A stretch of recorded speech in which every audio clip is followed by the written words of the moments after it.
Kritikal ang kalagayan ng isang lolo sa Camansi Norte matapos pagbabarilin sa loob ng fish pond. Ayon kay Police Lieutenant Risa Padilla, hepe ng Numancia Police Station, nakatanggap sila ng tawag bandang alas 5 na ng hapon na may binaril umano na lolo sa loob ng palaisdaan. Kahapon bandang alas 5 ng hapon na nakatanggap po kami ng report na may nangyaring pamamaril sa isang fish pond dito sa bayan ng Numancia. Kasama ang mga taga-MDRRMO Numancia, rumisponde sa lugar ang mga kapulisan. Agad-agad, nagbigay ng police response yung Numancia MPS kasama na yung MDRMO office ng Numancia para beripikahin yung insidente. Pagdating sa lugar, nakita ng mga otoridad ang dugoang biktima na si Ralph Dodong Oquindo. Nakahiga sa duyan at patuloy na umaagos raw ang dugo mula sa mga sugat nito sa ulo at likod dulot ng pagbaril. Pagdating po doon sa fish pond, nakita po natin itong victim na nakahiga sa duyan. No? Tapos may umaagos na dugo sa ilalim ng duyan at may tama ng bala sa likod na bahagi ng katawan. Okay, balik tayo dito sa Camansi Norte sa may Numancia, no, kung saan may nangyari nga na pamamaril dito sa isang lalaki sa fish pond. At may kita natin dito banda na may mga dugo pa nga, no, na nakita tayo. Kaya magtanong lang tayo doon sa baba, dyan sa lamisa na yan.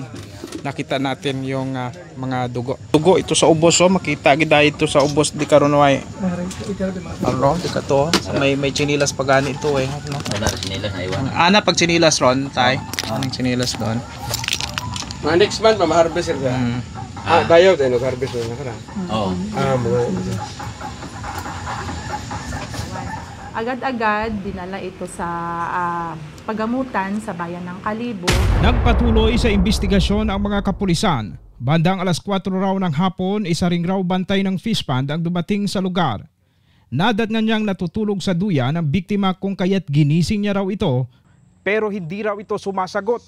Doon na na-discovering duguan ang biktima. At sa resulta ng investigasyon, ito palang victim, mga bandang alas 4 ng hapon, dumating yung kasamahan niya doon. At tapos naabutan niya itong victim na nakahiga sa duyan. Ginising daw niya pero hindi daw sumasagot. Tapos may nakita daw siya na dugo doon sa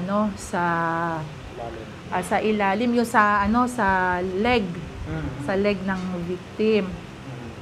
Tapos pero hindi daw, binaliwala daw niya. Dumiretso siya doon sa fish pond, tapos nagpakain pa ng mga isda. Tapos dinaanan daw niya yung isang kasamahan nila na nagpatulong na puntahan daw nila itong victim kasi may nakita daw siyang dugo na umaagos doon sa paa. Then pagbalik nga nila doon, tapos yung kasamahan, nakita daw niya na may tumutulong dugo doon sa ilalim ng duyan. Tapos tinanggal daw nila yung kumot na kasi yung victim natin nakatalukbong ng kumot. Itinanggal daw nila yung kumot, tapos doon daw nila nakita yung dugo sa may likurang bahagi ng ulo ng biktima. Tapos agad-agad itong isang kasamahan pumunta daw doon sa kanilang amo na nag-report na itong isang kasamahan nila may tama ng bala sa katawan. Kaya yung may-ari naman ng fish pond pumunta dito sa police station at yun nga nag-report sila at naghingi ng police response para mapuntahan itong area. Alas 4 na ng hapon na iulat sa pulisya ang pangyayari pero napag-alamang alas 3 pa lang ng hapon ito nangyari. Sino ang maglalakas loob na pasukin ang pribadong fish pond at pagbabarilin ang bantay nito? Di karagid mo alas 2 yung deliver. Ay kaabo tagaliho.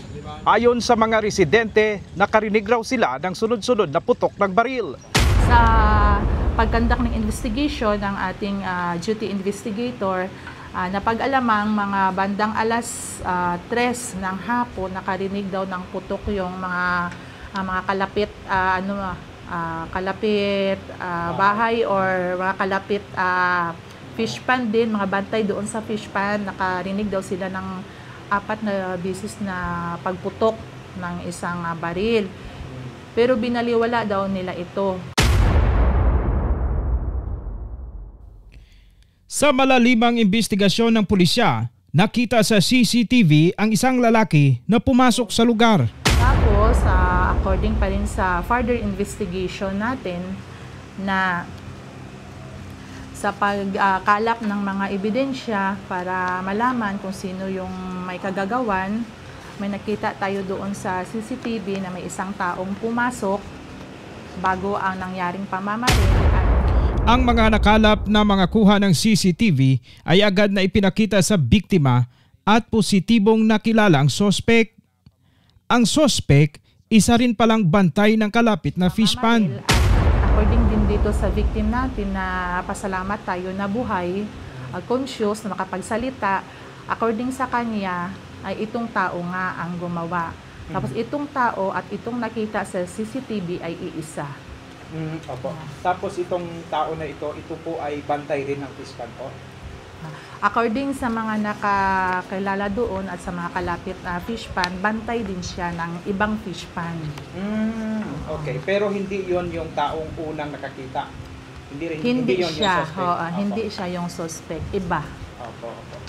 So sa pagproseso sa crime scene, ano ang mga na-recover po natin? Sa pag-process ng crime scene, may na-recover yung investigator natin na isang bala na tumama doon sa puno ng niyog. Yun yung nakita doon. Kasi yung problema kasi, pagdating ng mga responding PNP, contaminated na yung area. Marami ng taong nakapasok sa loob, tapos marami nang nag-aapak-apak doon sa lupa. Kaya wala na tayong ma-recover na ibang evidence, except doon sa may tumama sa puno ng niyog. Ayun lang yung nakuha. Opo. Ano kaya ma'am ang possible na motibo nitong pamamaril po? Hindi pa kasi natin makausap ng maayos yung victim, sir, no? Due for operation pa siya kasi. Pero sa mga lahat ng anggulo, parte sa relasyon sa trabaho, relasyon sa pagkakaibigan, lahat tinitingnan natin yan. Wala tayong ini-accept doon. Okay. Lahat titingnan natin kung saan ba banda nag-umpisa yung galit ng suspect natin na 4 na putok yung narinig talaga ng mga kalapit fish pan nila. Bakit ganun katindi yung galit niya doon sa victim natin? Opo. Ang location ngayon ng suspect, kumusta po na? Yung suspect, sir, hindi pa natin alam ang location niya. Pero yung pagkakilanlan sa kanya, alam na natin. Patuloy pang hinahanap siguro ninyo, no?